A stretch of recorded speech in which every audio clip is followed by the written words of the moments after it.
Good morning students. আজি আমাৰ আলোচনা কৰিবলগীয়া পাঠটি হৈছে পাঠ 10 বান্দৰ আৰু ঘৰিয়াল। বান্দৰ আৰু ঘৰিয়াল নামৰ পাঠটো পঞ্চতন্ত্ৰ সাধুৰ অন্তৰ্গত। পঞ্চতন্ত্ৰ হ'ল বিষ্ণু শৰ্মা প্ৰণীত এখন সংস্কৃত নীতিশাস্ত্ৰৰ নাম। ই সংস্কৃতৰ শ্ৰেষ্ঠ আৰু প্ৰাচীনতম কাহিনীৰ সংকলন। ইয়াৰ সাধুবোৰৰ অধিকাংশই জীৱ জন্তুক লৈ ৰচনা কৰা। ইয়াৰ প্ৰতিটো সাধুতেই উপদেশমূলক একোটা নীতিবাক্য নিহিত হৈ থাকে। এতিয়া আমি মূল পাঠলৈ আহিছোঁ। তোমালোকে পাঠটো ভালকৈ মন কৰি যাবা। পাঠটোৰ আৰম্ভণি এনেদৰে হৈছে। এসময়ৰ কথা, এখন নদীৰ পাৰত এজোপা প্ৰকাণ্ড জামু গছ আছিল। সেই জামু গছজোপাত এটা বান্দৰে বহুদিন ধৰি বাস কৰি আহিছে। গছজোপাত ডাল ভৰি জামু পকি আছিল। বান্দৰে পকা জামু ছিঙি খায়। ছিঙোতে কিছু মাটিত পৰেও। এনেকৈয়ে বান্দৰে বৰ সুখত জীৱন যাপন কৰি আছিল। অৰ্থাৎ সাধুটোৰ মুখ্য চৰিত্ৰ হিচাপে দিয়া হৈছে যে বান্দৰ এটা।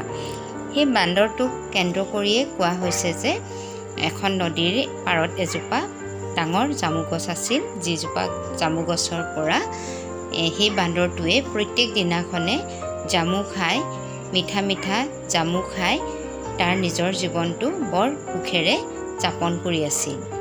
এদিন এটা ঘৰিয়াল সেই জামু গছৰ তললৈ আহি পকা পকা তল সৰা জামু খাই বৰ সোৱাদ পালে।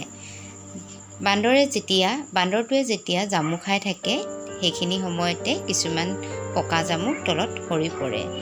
তেনেতে এদিনাখন এটা ঘৰিয়াল আহি সেই জামু গছজোপাৰ তলত তল সৰা জামু খাই বৰ সোৱাদ পালে।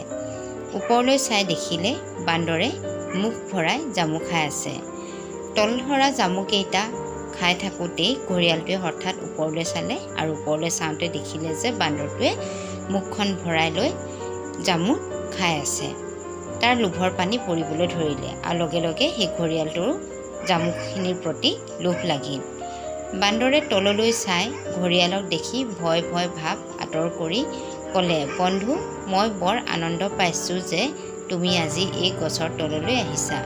তুমি মিঠা জামু খাবা নেকি? তেনেতে বান্দৰে হঠাৎ তললৈ চাওঁতে দেখা পালে ঘৰিয়ালটোক, আৰু ঘৰিয়ালটোক দেখা পাই প্ৰথমতে বান্দৰটোৱে ভয়ো খাইছিল। কিন্তু তাৰ ভয় ভাৱ আঁতৰ কৰি সি ঘৰিয়ালটোক বন্ধু বুলি সম্বোধন কৰি ক'বলৈ ধৰিলে যে সি গছত লাগি থকা জামুবোৰ খাই বৰ আনন্দ পাইছে। গতিকে সেই মিঠা জামু ঘৰিয়ালটোৰ খাব মন গৈছে নেকি বুলি ঘৰিয়ালটোক বান্দৰটোৱে সুধিলে। ঘৰিয়ালে ক'লে, নিশ্চয় খাম। ঘৰিয়ালে তেতিয়া তৎক্ষণাতে উত্তৰ দিলে যে নিশ্চয় সি জামু খাব বিচাৰিছে বুলি। বান্দৰে কেইথোপামান জামু ছিঙি তললৈ পেলাই দিলে। ঘৰিয়ালে জামু খাই বৰ ভাল পালে আৰু অলপ জামু ছিঙি দিবলৈ বান্দৰক খাটনি ধৰিলে। বান্দৰ যিহেতু গছজোপাৰ ওপৰত আছিলে, সেইকাৰণে ঘৰিয়াল যিহেতু গছৰ ওপৰলৈ বগাব নোৱাৰে, সেই হেতুকে বান্দৰে বন্ধু হিচাপে মানি ঘৰিয়ালটোক গছজোপাৰ পৰা জামু ছিঙি ঘৰিয়ালটোক তললৈ দলি মাৰি দিছিল। আৰু ঘৰিয়ালটোৱে আৰু অলপ জামু বান্দৰটোক অনুৰোধ কৰিবলৈ ধৰিলে। বান্দৰে আৰু অলপ জামু ছিঙি তললৈ পেলাই দিলে। যিহেতু ঘৰিয়ালটোৱে অনুৰোধ কৰিছিল আৰু অলপ জামু লাগে বুলি, সেইবাবে বান্দৰটোৱেও ঘৰিয়ালটোৰ কথা মতে আৰু অলপ জামু ছিঙি তললৈ পেলাই দিলে। ঘৰিয়ালে কিছু খাই বাকীবোৰ ঘৰিয়ালনিলৈ লৈ গ'ল, আৰু সেই ঘৰিয়ালটোৱে নিজে তলত পেট ভৰাই খালে আৰু বাকী থকাখিনি নিজৰ ঘৈণীয়েকলৈ বুলি ঘৈণীয়েক ঘৰিয়ালনিলৈ লৈ গ'ল। ঘৰিয়ালনিয়ে খাই বৰ তৃপ্তি পালে, আৰু ঘৰিয়ালে যি ধৰণে খাই খুব আনন্দ তৃপ্তি লাভ কৰিছিল, ঠিক তেনেকৈ ঘৰিয়ালনিয়েও মিঠা জামুখিনি খাই বৰ তৃপ্তি লাভ কৰিছিল। এনেকৈ প্ৰতিদিনে বান্দৰে দিয়া জামু নিজেও খায় আৰু ঘৰিয়ালনিলৈকো লৈ যায়। এদিন ঘৰিয়ালনিয়ে ভাবিলে, যি বান্দৰে ইমান মিঠা জামু খাই থাকে, তাৰ কলিজাখন কিমান মিঠা হ'ব। ঘৰিয়ালনিয়ে ঘৰিয়ালক ক'লে, আজিলৈকে তুমি মোৰ কোনো কথা পেলোৱা নাই। আজি এটা কথা কওঁ, তুমি মানি ল'বানে? এনেতে বহুদিন ধৰি এনেকৈ ঘৰিয়ালে মিঠা জামু খায় আৰু অলপ জামু ঘৰিয়ালনীলৈ লৈ যায়। কিন্তু এদিন ঘৰিয়ালনীয়ে এটা কথা ভাবি পালে যে ইমান মিঠা জামু খোৱা বান্দৰটোৰ কলিজাখনো কিমান মিঠা হ'ব। সেয়ে ঘৰিয়ালক হঠাতে ক'বলৈ ধৰিলে যে আজিলৈকে ঘৰিয়ালনীৰ কোনো ধৰণৰ কথা নমনাকৈ থকা নাই। আজি যিটো কথা ক'ব সেই কথাটো মানি ল'ব নাই বুলি ঘৰিয়ালক সুধিলে। ঘৰিয়ালেও উত্তৰত ক'লে যে নিশ্চয় মানি ল'ম বুলি। ঘৰিয়ালনীয়ে ক'লে, যি বান্দৰে সদায় ইমান মিঠা জামু খায় তাৰ কলিজাখন কিমান মিঠা হ'ব চাগে। তেতিয়া ঘৰিয়ালৰ মনত ঘৰিয়ালনীয়ে এটা কথা সাঁচ বহুৱাই দিলে যে যি বান্দৰে সদায় ইমান মিঠা মিঠা জামু খাই থাকে সেই বান্দৰটোৰো কলিজাখন কিমান মিঠা হ'ব।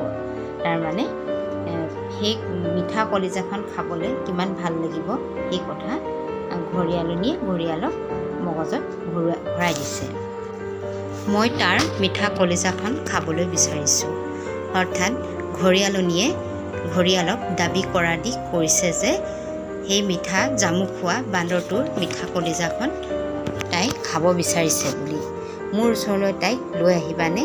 তেতিয়া ঘৰিয়ালক খাটনি ধৰিছে যে ঘৰিয়ালনীৰ ওচৰলৈ বান্দৰটোক লৈ আহিবলৈ বুলি কয়।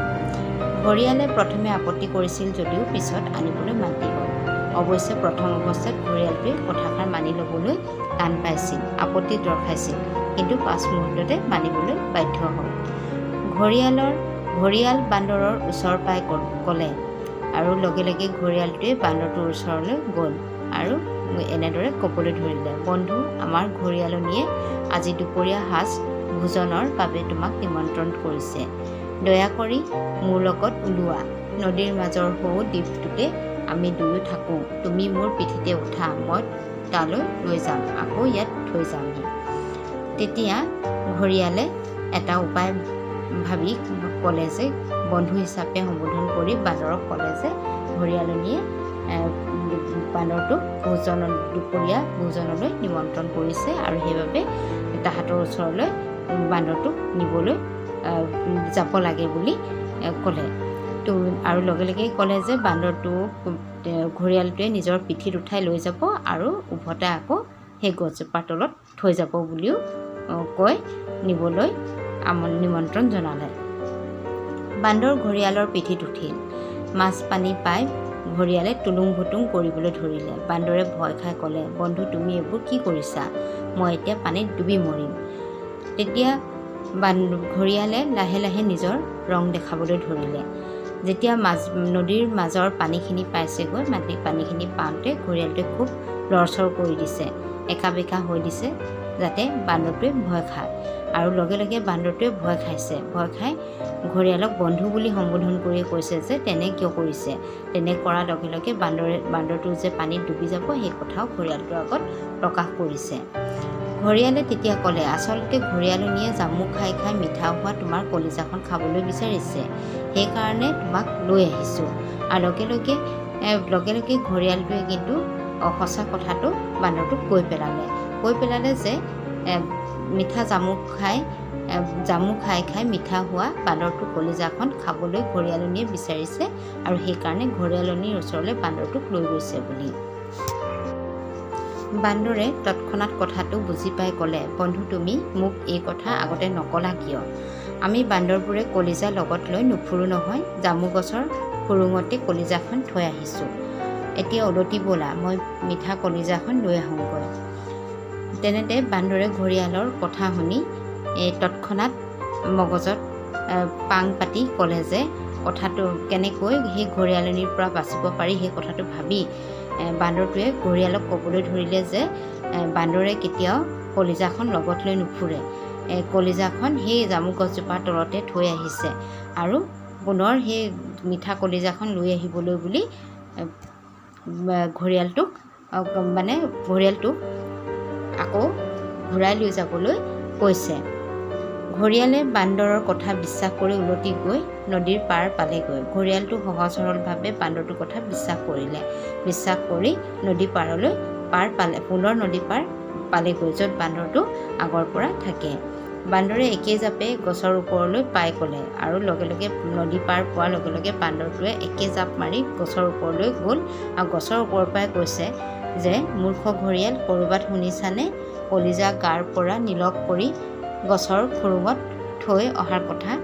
আৰু গছৰ ওপৰলৈ উঠি গৈ বান্দৰে ঘৰিয়ালটোক ক'বলৈ ধৰিলে যে মূৰ্খ ঘৰিয়াল বুলি সম্বোধন কৰি কৈছে যে কলিজা ক'ৰবাত গাৰ পৰা আঁতৰাই ৰাখি গছৰ খুৰুঙত থ'ব পাৰি নেকি বুলি প্ৰকাশ কৰিছে।